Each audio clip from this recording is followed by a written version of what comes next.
Rentabilité réelle des investissements P2P, crowdlending, crowdfunding immobilier, DCA sur indice boursier, stacking de crypto-monnaies et investissement immobilier.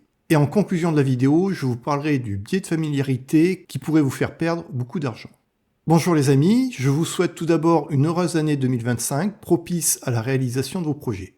C'est ma 6e vidéo bilan sur mes investissements et maintenant je vous présente la performance de plus de 20 plateformes d'investissement, 11 plateformes de P2P crowdlending, dont 2 en P2P agricole, 6 investissements passifs en immobilier, 4 plateformes de crowdfunding immobilier. Je vous donne également la rentabilité de mes investissements en bourse sur ETF et en stacking de crypto-monnaies. Vous pouvez utiliser le menu qui apparaît quand vous passez le curseur de votre souris ici pour consulter le bilan pour une plateforme particulière. Je vous donne non seulement la rentabilité trimestrielle et annuelle réelle de mes investissements, mais aussi les taux de retard et d'autres informations. Donc, si vous envisagez d'investir ou si vous investissez sur l'une des plateformes que je présente, il me semble important de regarder la partie qui concerne cette plateforme, car outre les rendements, je donne des informations sur les éventuels problèmes que certaines plateformes peuvent poser. On commence par un bilan par type d'investissement. Comme chaque trimestre, et ce depuis 1 an et demi, c'est le crowdlending P2P qui m'offre la meilleure rentabilité ce trimestre, 14,5% en rentabilité annualisée. Je parle de rentabilité annualisée sur un trimestre, c'est peut-être un petit peu compliqué à comprendre.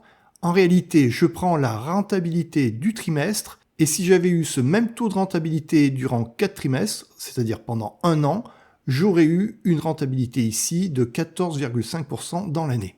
Et à chaque fois dans cette vidéo, je parle de rentabilité sur un trimestre, mais annualisée. L'intérêt, c'est que ça vous permet de voir combien vous gagnerez d'argent si vous placiez votre argent avec cette rentabilité-là.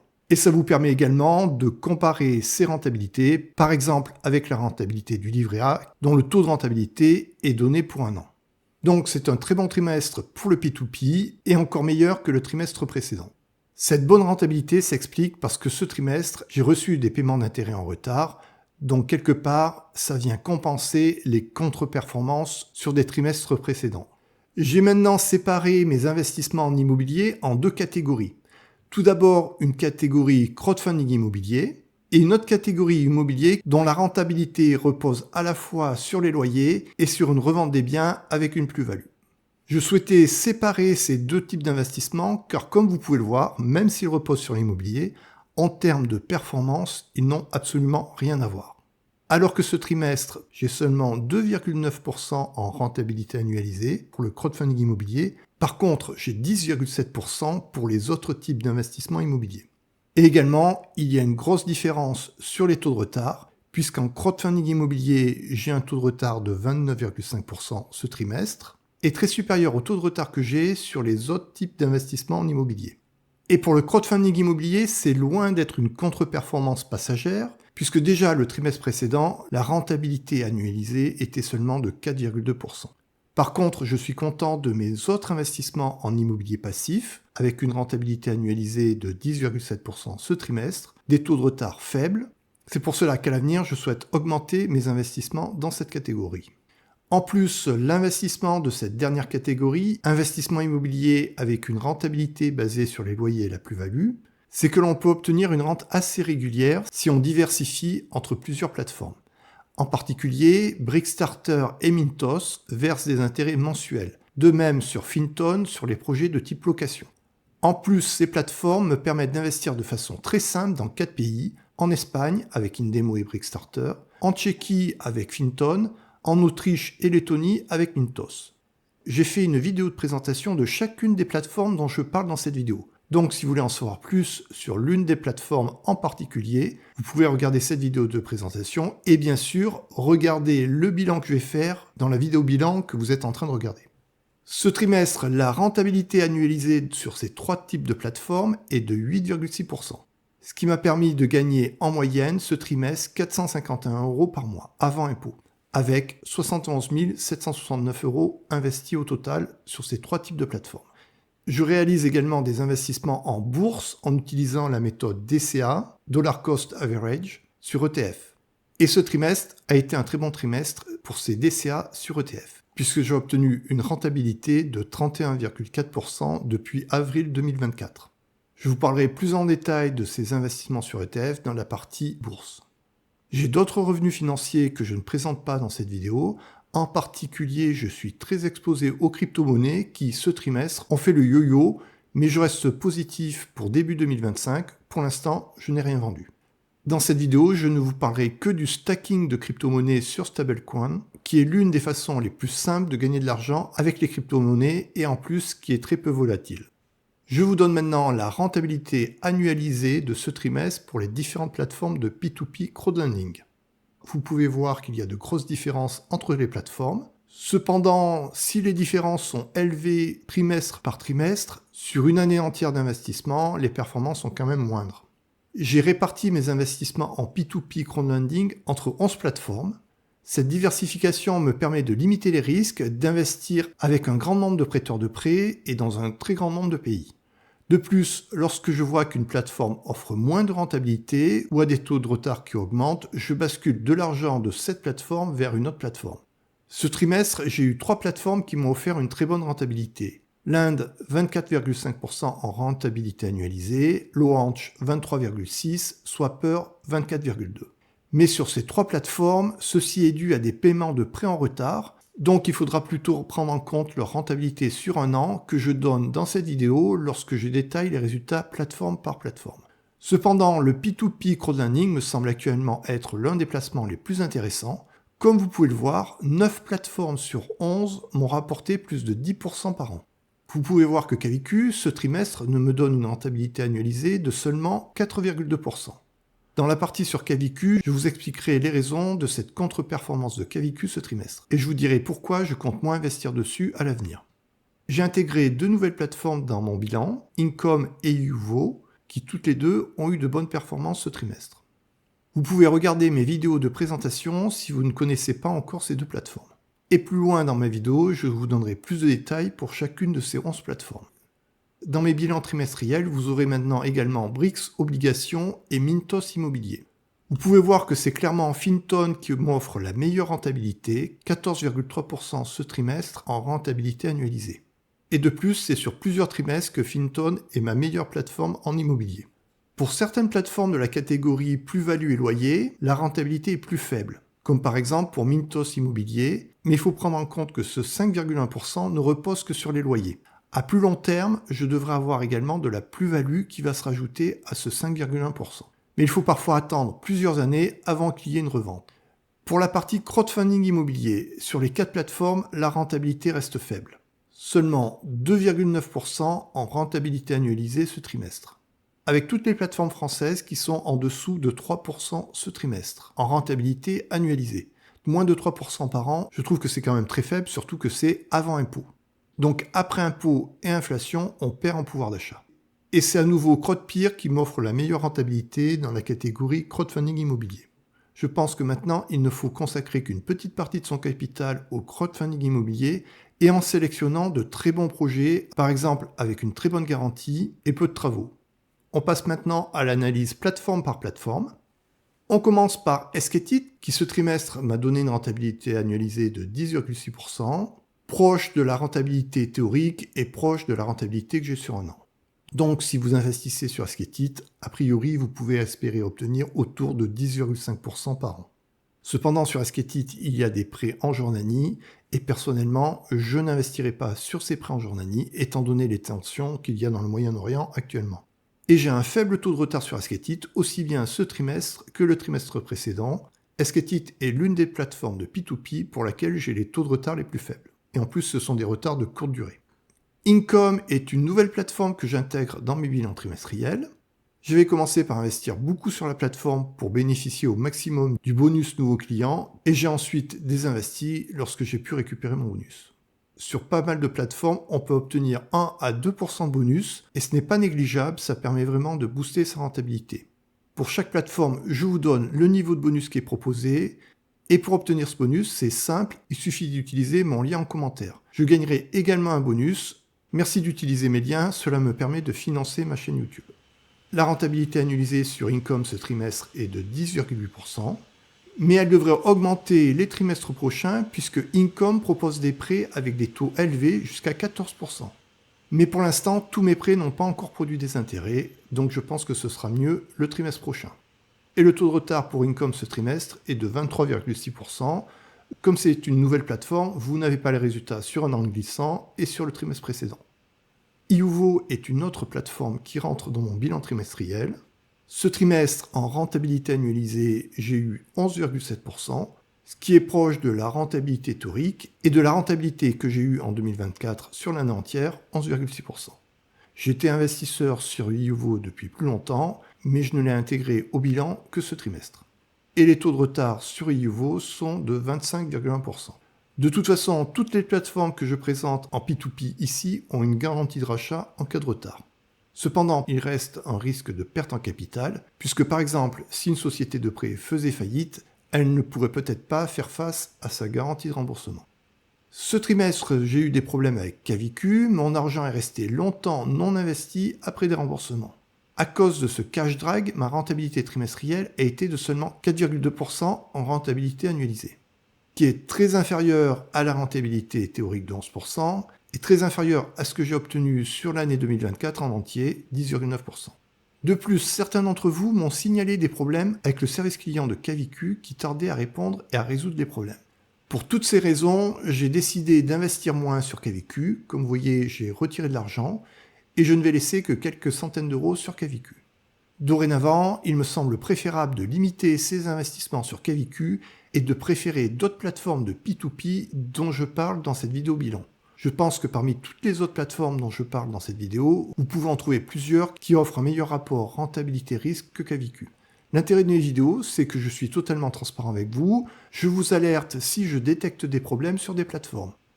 Très bon trimestre pour Launch, puisque ce trimestre, j'ai obtenu 23,6% de rentabilité annualisée. Ça peut paraître assez incroyable, mais il faut savoir que Launch avait mis en place une opération de cashback, qui m'a permis de booster mes gains sur ce trimestre. En effet, dans mes bilans trimestriels, j'intègre tout aussi bien les gains que j'ai grâce aux intérêts que les gains que je peux par exemple avoir grâce à un cashback. Et d'ailleurs, quand je vois des opérations cashback intéressantes, je vous informe en postant une vidéo, ce qui vous permet aussi de booster vos rendements comme j'ai pu le faire sur Launch ce trimestre. Cependant, ce trimestre, tout n'est pas rose pour Launch puisque j'ai un taux de retard de 45,4% et en plus qui est en augmentation. Suite aux informations que j'ai découvertes sur Launch, personnellement, je n'y investirai que quelques centaines d'euros. Nous verrons sur le long terme comment évolue la plateforme, une vigilance sur les taux de retard. Dites-moi en commentaire si vous aussi, sur Launch, vous avez des taux de retard qui sont élevés et qui ont augmenté. Et il faut garder en tête que la performance trimestrielle est exceptionnelle. Je pense que sur le long terme, sur Launch, je devrais plutôt tourner entre 13 et 14% de rentabilité. Si vous souhaitez investir sur Launch, je pense qu'il est important de regarder cette vidéo que j'ai faite sur Launch. Ce trimestre, ma rentabilité annualisée sur Mintos est de 10,3%. Comme vous pouvez le voir, elle est inférieure à la rentabilité que j'ai eue en 2024 sur Mintos, qui est de 12,8%. Donc 12,8% sur un an, cela m'a donné une bonne rentabilité sur Mintos en 2024. En partenariat avec Mintos, je vous annonce qu'actuellement, Mintos offre un bonus exceptionnel aux nouveaux clients. Le montant de ce bonus peut aller jusqu'à 500 € et il est valable jusqu'au 31 janvier 2025. Donc ça peut être le bon moment pour ouvrir un compte sur Mintos. Si vous voulez ouvrir un compte sur Mintos, vous pouvez utiliser mon lien de parrainage qui est en commentaire de cette vidéo. Je recevrai également un bonus, ce qui me permet de financer ma chaîne YouTube. Donc merci à ceux qui utilisent mes liens de parrainage. Je rappelle que tout investissement comporte des risques, donc n'investissez pas plus que ce que vous pouvez perdre sans que cela ne vous mette en difficulté. Ça fait plusieurs trimestres que je désinvestis sur Peerberry, car les taux sur cette plateforme ont baissé, et c'est maintenant plus difficile de trouver des prêts sur lesquels investir. L'auto-investissement sur Peerberry ne fonctionne pas très bien, et même en investissement manuel, des fois c'est pénible pour trouver des prêts intéressants. Cependant, je continue de penser que Peerberry est une très bonne plateforme, car en plus de la garantie de rachat, il y a beaucoup de sociétés de crédit qui offrent une garantie de groupe, ce qui permet d'encore diminuer le risque. Si vous ne connaissez pas Peerberry, vous pouvez regarder la vidéo de présentation que j'ai faite sur Peerberry. Cependant, ce trimestre, j'ai quand même une rentabilité de 13,8%. Mais pour être transparent, il faut que je vous indique que cette rentabilité a été obtenue grâce à certains prêts que j'avais achetés il y a très longtemps et qui avaient un rendement plus élevé que les prêts actuels. Et sur l'année 2024, j'ai eu une très bonne rentabilité de 12,8%. Comme je suis en phase de désinvestissement sur Peerberry, c'est normal, j'ai des taux de retard très faibles. Mais de toute façon, sur Peerberry, les taux de retard sont plutôt faibles. Sur Robocash, c'est un peu pareil que sur Peerberry, j'ai de très bons rendements, 12,9% en rentabilité annualisée ce trimestre, mais là aussi, ça repose sur des prêts sur lesquels j'avais investi il y a très longtemps. Et depuis, la plateforme a énormément diminué ses rendements. Actuellement, vous pouvez plutôt viser une rentabilité autour de 10,5% par an. Cependant, Robocash continue à être une bonne plateforme, mais comme je cherche une meilleure rentabilité, je limite mes investissements sur Robocash. Et là aussi, j'ai eu une période de désinvestissement sur Robocash, ce qui explique que j'ai des taux de retard nuls sur Robocash. Ce trimestre sur Swapper, j'ai eu des paiements d'intérêt de prêts en retard, ce qui donne une rentabilité annualisée ce trimestre de 24,2%. Mais attention, cela n'est pas représentatif de la rentabilité réelle.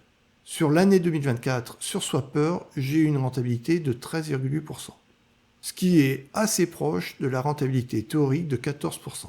Sur Swapper, il y a certaines périodes où il y a du cash drag, ce qui diminue la rentabilité, et d'autres périodes où il y a très peu de cash drag. J'ai changé ma stratégie sur Swapper, j'investis maintenant sur des prêts plus longs, ce qui permettra de limiter le cash drag et je l'espère d'augmenter ma rentabilité, qui a été quand même très bonne en 2024. De plus, sur Swapper, les taux de retard restent faibles. Ce trimestre sur Heavy Finance, j'ai une rentabilité annualisée de 9,1%. Ce qui me semble bon car certains de mes prêts sont des prêts Green Loan, qui ne paient pas encore des intérêts, mais qui, normalement, devraient plus tard payer des intérêts élevés. Donc, à l'avenir, j'espère avoir une bien meilleure rentabilité. C'est d'ailleurs pour ça que vous voyez qu'il y a un gros écart entre ma rentabilité en 2024 sur Heavy Finance, 8,2%, et la rentabilité théorique de 16,1%. La rentabilité théorique tient compte des prêts Green Loan qui pour l'instant ne me paient pas des intérêts. Si vous voulez en savoir plus sur les prêts Green Loan de Heavy Finance, vous pouvez regarder ma vidéo de présentation des prêts Green Loan de Heavy Finance. Vous la trouverez dans ma playlist P2P. Par contre, ce trimestre, j'ai un taux de retard très élevé sur Heavy Finance, 33,3%. Mais la moitié de ces retards sont des retards de moins de 15 jours. Et un seul projet a un retard de plus de 1 mois. Donc pour l'instant, ce sont des retards qui ne sont pas dramatiques. Cependant, ça reste à surveiller. Dites-moi en commentaire si vous aussi sur Heavy Finance, vous avez ces derniers temps des taux de retard qui augmentent. Et bien sûr, on va regarder comment cela évolue dans ma prochaine vidéo bilan. Pour ceux qui ne le savent pas, Heavy Finance est une plateforme de P2P qui permet de prêter de l'argent à des agriculteurs. Et c'est la même chose pour Land. Pour Land, le bilan du trimestre précédent était inquiétant, avec un taux de retard de 44,4%. Heureusement, ce trimestre, le taux de retard est passé à 31,6%, qui reste quand même élevé, mais il y a quand même une amélioration. Donc ce trimestre, j'ai plusieurs de mes prêts qui étaient en retard qui se sont débouclés, et j'ai donc eu des paiements d'intérêt en retard, ce qui m'a permis d'avoir une très bonne rentabilité ce trimestre. Cependant, cette rentabilité est exceptionnelle. Il faut plutôt regarder la rentabilité sur l'année 2024 en entier, 12,2% sur un an, ce qui est très bon. Mais là aussi, un point de vigilance sur les taux de retard. Je vous dirai comment les choses évoluent dans ma prochaine vidéo bilan. Et également sur l'Inde, j'ai 2 prêts qui sont en défaut. Cela ne signifie pas que je vais forcément perdre de l'argent sur ces prêts, parce que sur Heavy Finance comme sur l'Inde, il y a généralement un collatéral en garantie. D'ailleurs, si vous êtes investisseur sur Heavy Finance ou sur l'Inde, je vous conseille fortement de n'investir que sur des prêts avec un collatéral en garantie. Brix propose 2 types d'investissements. Des investissements sous forme de royalties, qui étaient les investissements initialement proposés par la plateforme. Et sur cette partie, je ne parle que des investissements de type royalties de Brix. Mais juste après, je vais vous parler des nouveaux investissements de Brix qui sont des investissements de type obligation. Ce trimestre, la rentabilité annualisée sur Brix investissement type royalties est très faible, seulement 3%. Ceci s'explique parce qu'en octobre, je n'avais eu aucun revenu pour l'immeuble Maurice Berthaud et ce trimestre, je n'ai eu aucun revenu pour l'immeuble Général de Gaulle. D'une façon générale, Brix gère très mal ses biens immobiliers, il y a beaucoup de retard, beaucoup de vacances locatives, d'où des revenus très faibles. Mais d'une façon générale, même sur l'année 2024 en entier, ma rentabilité a été de seulement 3,4%. Sur un an, c'est quand même très faible. Surtout que, initialement, sur les projets sur lesquels j'avais investi, Brix disait que la rentabilité serait de 10,4%. J'ai d'ailleurs fait une vidéo qui dénonce les mensonges de Brix sur la partie royalties, vous pouvez la regarder si vous ne l'avez pas encore vue. Après ce que je viens de dire sur les investissements royalties de Brix, je pense que vous avez compris que j'avais un avis très négatif sur Brix, car ces investissements du début de la plateforme étaient limite des arnaques. Cependant, je considère qu'un investisseur doit être flexible, et suite à des remarques positives sur les nouveaux investissements de Brix sous forme d'obligations, j'ai voulu tester ce nouveau type d'investissement. Donc j'ai maintenant investi sur 11 biens liés aux obligations, ce qui me permet de vous donner des chiffres sur la rentabilité de la partie obligations de Brix. Sur ces 11 biens, 4 ne me paient pas encore d'intérêt car je les ai ajoutés récemment. Pour les autres biens, pour l'instant, cela se passe bien, les intérêts sont versés dans les temps sans retard. Ce trimestre, j'ai eu une rentabilité annualisée de 10,6% sur Brix sur la partie obligations. Je vais donc renforcer petit à petit mes investissements sur Brix. Cela me permettra de vous donner des chiffres encore plus fiables car basés sur plus de biens. Donc on va voir ce que Brix Obligations va donner sur le long terme. Ce trimestre, j'ai eu une très bonne rentabilité avec Brickstarter, 26% de rentabilité annualisée ce trimestre. Cela s'explique parce que l'un de mes appartements sur lequel j'avais investi a été revendu avec une plus-value à la revente. Il s'agit de l'appartement Atiko Abad. J'avais 290 € investis sur cet appartement et j'ai eu 39,36 € de gain à la revente, ce qui en pourcentage est énorme. Cependant, c'était un investissement ancien que j'avais depuis plus d'1 an. Et le reste des gains provient des paiements mensuels liés au loyer. Au total, j'ai gagné 76,45 € ce trimestre avec Brickstarter. Alors attention, cette rentabilité ce trimestre n'a pas beaucoup de sens. Il faut mieux regarder la rentabilité sur un an glissant qui est de 10,1%, qui est proche de la rentabilité théorique de 10,7%. C'est tout à fait normal que sur Brickstarter, il y ait une rentabilité qui puisse énormément varier d'un trimestre à l'autre. Car lorsqu'on n'a pas de biens qui sont revendus, on a plutôt une rentabilité qui pourrait tourner entre 4, 5, 6, 7%. Et par contre, lorsqu'on a des biens qui sont revendus, on a une sorte de rattrapage sur la rentabilité et on vient se rapprocher de la rentabilité théorique. Je vous ferai prochainement une vidéo qui vous donnera en détail les rentabilités que j'ai obtenues sur les biens qui m'ont été remboursés. Comme je suis satisfait par mes investissements sur Brickstarter, j'ai énormément augmenté mes investissements sur la plateforme, avec plus de 4100 € ajoutés sur Brickstarter ce trimestre. Mon objectif est de désinvestir sur le crowdfunding immobilier et d'investir sur des plateformes liées à l'immobilier qui offrent une vraie rentabilité, contrairement au crowdfunding immobilier français qui me semble maintenant plus risqué et peu rentable, à part sur de très bons projets. Et Brickstarter sera l'une des plateformes qui me permettra de rester positionné sur des investissements immobiliers passifs. Finton est également une plateforme qui permet d'investir sur de l'immobilier locatif courte durée et de percevoir totalement passivement des revenus liés à des locations touristiques à Prague. Et même Finton va bientôt s'ouvrir à d'autres pays. C'est encore un très bon trimestre pour Finton, puisque ce trimestre, j'ai eu une rentabilité annualisée de 14,3% sur Finton.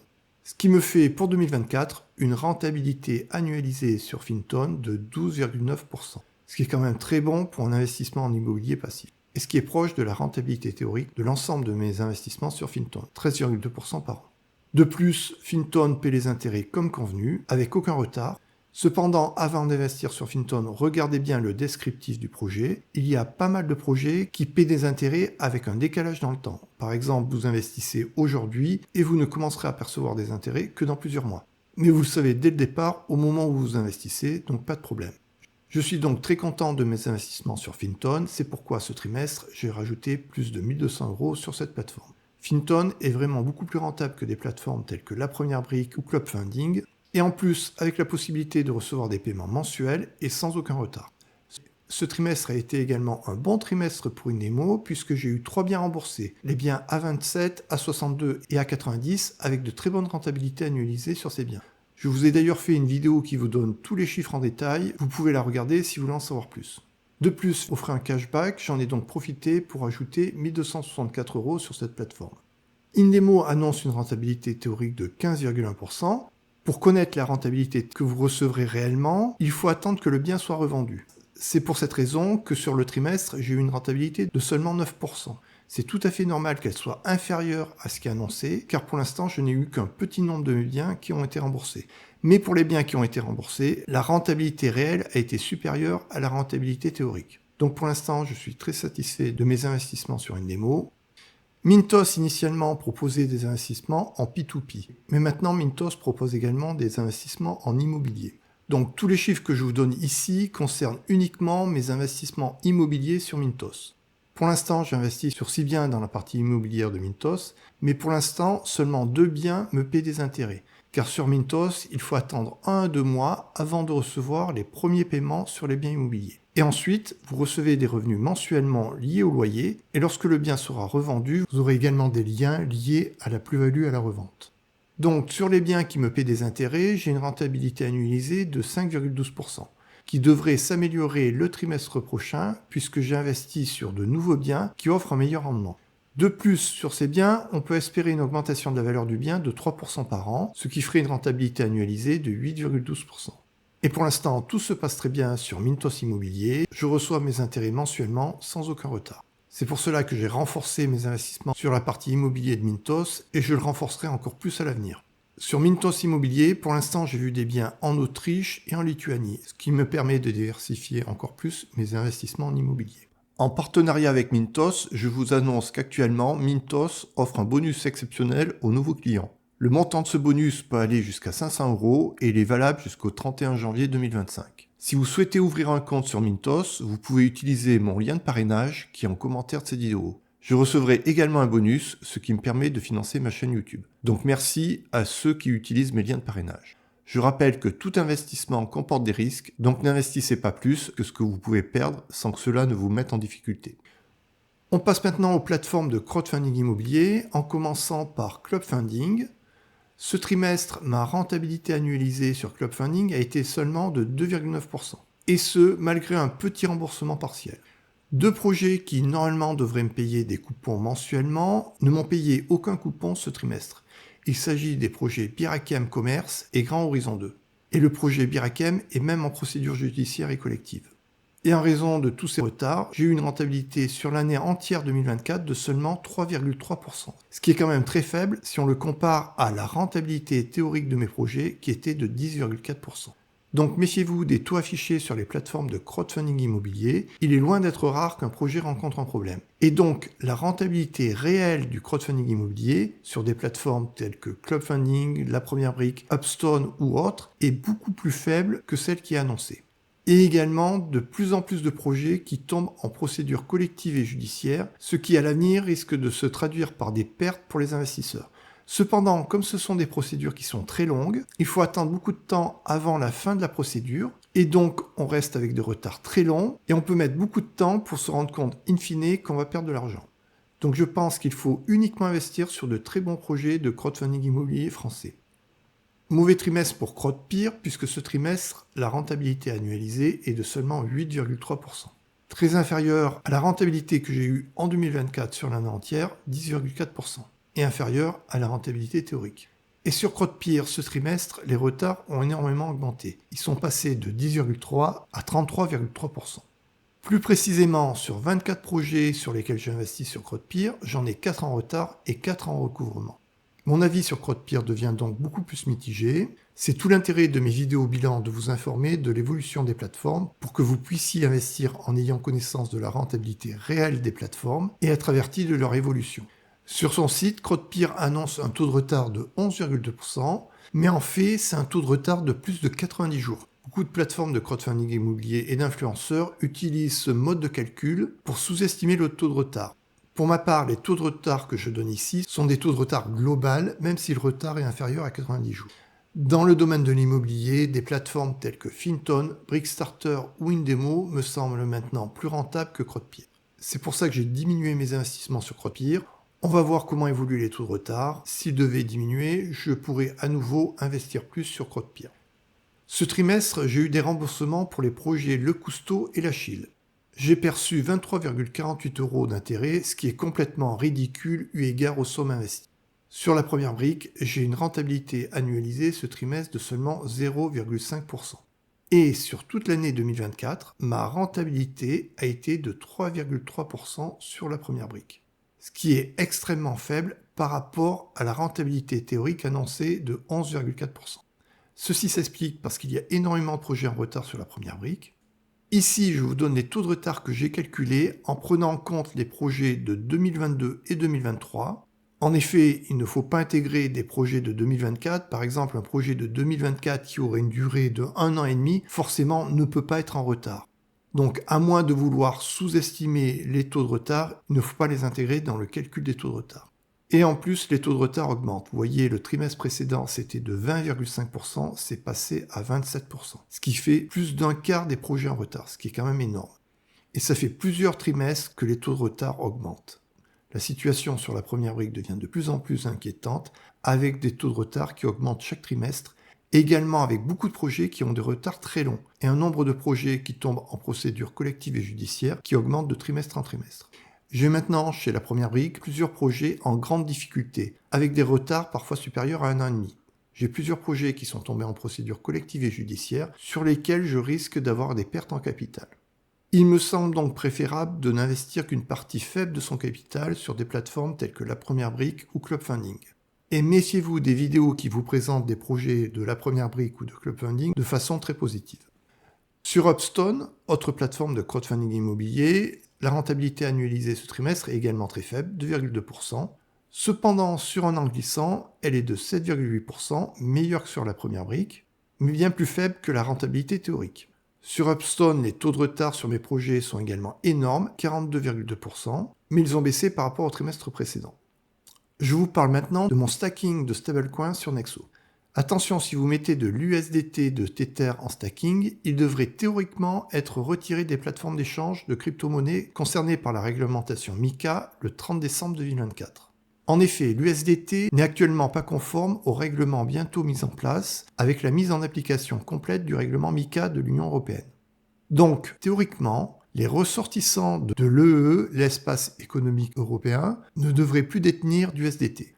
Donc, si vous êtes un ressortissant de l'EE, ce qui est par exemple le cas si vous êtes français ou belge, donc si vous êtes un ressortissant de l'EE et que vous voulez vous mettre en conformité, vous devriez revendre vos USDT, par exemple pour acheter d'autres crypto-monnaies ou alors des stablecoins qui respectent la réglementation MiCA, comme l'USDC par exemple.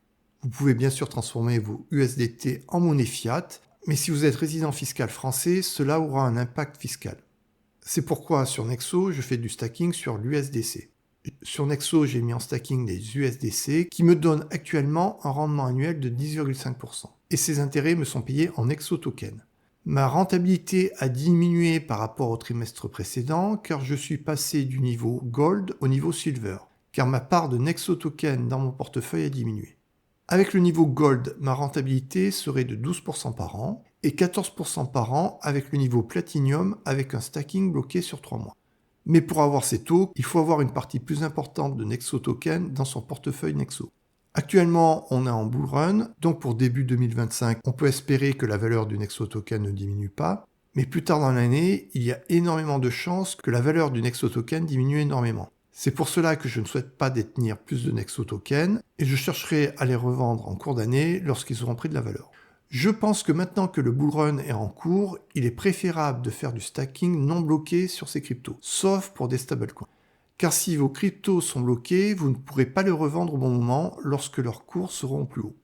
Ici, vous ne verrez pas le capital augmenter de mois en mois, même si je perçois des intérêts, car je perçois ces intérêts en Nexo Token. Je les ai mis en euros ici. Ce qu'il faut comprendre, c'est qu'avec ce stacking, je détiens le même nombre d'USDC, mais je gagne des intérêts en Nexo Token. Comme vous pouvez le voir, ce trimestre, les performances des indices ont été très variables, avec le CAC 40 qui a baissé de 2,8% sur le trimestre, le MSCI World qui a augmenté de 9,3% et le Nasdaq de 13,9%. Heureusement, j'avais anticipé que le Nasdaq allait être plus dynamique que le CAC 40 et je l'avais surpondéré dans mon portefeuille. Le Nasdaq représentant 52% de mon portefeuille, le MSCI World 22% et le CAC 40 26%. Si on regarde la performance sur 9 mois depuis avril 2024, on voit une perte de 7,3% pour le CAC 40, une augmentation de 15,4% pour le MSCI World et de 21,6% pour le Nasdaq. Donc maintenant, sur l'ensemble de mon portefeuille, j'obtiens une rentabilité annualisée de 22,7%. C'est une rentabilité annualisée. J'ai pris la rentabilité sur 3 trimestres, puisque j'investis depuis avril 2024. Et en imaginant que j'aurai le même taux d'augmentation sur une année entière, ça me ferait une augmentation de 22,7% dans l'année. Ce qui est une très bonne performance, ce qui démontre que la stratégie DCA sur ETF marche très bien et apporte généralement une meilleure rentabilité que la plupart des fonds d'investissement. Cependant, en bourse, on peut rapidement perdre les gains réalisés, donc il faut rester modeste. Mais j'investis en bourse sur le long terme, à horizon de 10, 20 ans ou plus. S'il devait y avoir une baisse de 30 à 40% sur les indices, j'augmenterai fortement mon DCA mensuel pour profiter de la phase d'augmentation qui généralement suit les fortes corrections. Si vous ne connaissez rien en bourse, vous trouverez dans ma playlist bourse toutes les informations nécessaires pour débuter en bourse. Cependant, les indices boursiers sont actuellement élevés, donc il n'est pas certain que ce soit le bon moment pour entrer en bourse, sauf au travers d'une stratégie DCA sur le long terme. J'aime bien terminer mes vidéos par une petite conclusion. Aujourd'hui, je vais vous parler du biais de familiarité. Le biais de familiarité est particulièrement fréquent chez les investisseurs qui ont tendance, dans leur analyse et dans leur choix, à surévaluer les actions ou les sociétés qu'ils connaissent. Ils pensent qu'elles peuvent apporter de plus gros bénéfices au détriment d'autres entreprises qui peuvent s'avérer en réalité plus rentables. Une des conséquences du biais de familiarité est que l'on va plus facilement investir en bourse sur des sociétés de son pays. Par exemple, les Français vont plus souvent investir sur le CAC 40. Et comme on l'a vu, pas de chance, en 2024, il ne fallait pas investir sur le CAC 40. En effet, des indices tels que le Nasdaq ou le MSCI World permettaient de gagner beaucoup plus. Heureusement, par le biais d'ETF, il est très simple d'investir sur des indices étrangers et même sur un PEA. Même Charles Gave semble subir ce biais de familiarité. En effet, le principal portefeuille qu'il met en avant est le portefeuille idéal, qui est centré sur des valeurs boursières françaises, plus une partie défensive en obligations et en or pour une partie antifragile. Alors qu'il suffit de faire simplement un DCA sur ETF en surpondérant les USA pour historiquement avoir de meilleures performances que sur la sélection de valeurs boursières de Charles Gave. Et ce, même si on prend du recul sur un grand nombre d'années. D'ailleurs, les fonds d'investissement de Charles Gave ont de piètres performances, bien inférieures à ce que vous pouvez obtenir en faisant tout simplement un DCA sur des indices boursiers américains. Autre exemple de biais de familiarité, les Français investissent des sommes énormes sur le livret A, sur l'assurance vie, alors que c'est très loin d'être les meilleurs placements. Le livret A est un livret qui devrait plutôt être réservé uniquement à l'épargne de précaution. Mais comme on entend beaucoup parler du livret A et de l'assurance vie, le biais de familiarité nous fait penser que ce sont de bons investissements. Ceux qui cherchent à atteindre la liberté financière doivent absolument s'habituer à faire preuve d'esprit critique et à faire leur propre analyse et leurs propres choix. Je comprends bien que l'on puisse avoir peur d'investir sur des actifs moins connus. Et c'est justement l'objectif de mes bilans trimestriels de vous faire découvrir d'autres moyens d'investir. Vous avez maintenant un historique de 1 an et demi sur la plupart des plateformes que je présente, puisque ceci est ma 6e vidéo bilan trimestriel. Vous pouvez ainsi en quelques minutes bénéficier de mon expérience de plusieurs années et avoir une comparaison des rentabilités, des taux de retard sur une vingtaine de plateformes. Une telle vidéo demande beaucoup de travail. Si vous appréciez ce type de vidéo bilan, merci de liker ma vidéo ou même mieux, de mettre un petit commentaire, ce qui donnera plus de visibilité à mon travail qui cherche à mettre plus de transparence dans le monde de l'investissement. Si vous souhaitez un accompagnement individualisé, vous pouvez réserver 1 heure de coaching avec moi. Je mets le lien vers ma page de coaching en commentaire de cette vidéo. Et si vous souhaitez investir sur l'une des plateformes dont je viens de parler, merci d'utiliser mes liens de parrainage qui vous feront gagner un bonus. Je gagnerai également un bonus, ce qui me permet de financer ma chaîne YouTube. Merci par avance. Vous trouverez en commentaire de cette vidéo mon lien vers mon site internet qui vous donne les liens de parrainage. Je vous dis à la semaine prochaine pour une nouvelle vidéo et une fois de plus, je vous souhaite une très bonne année 2025.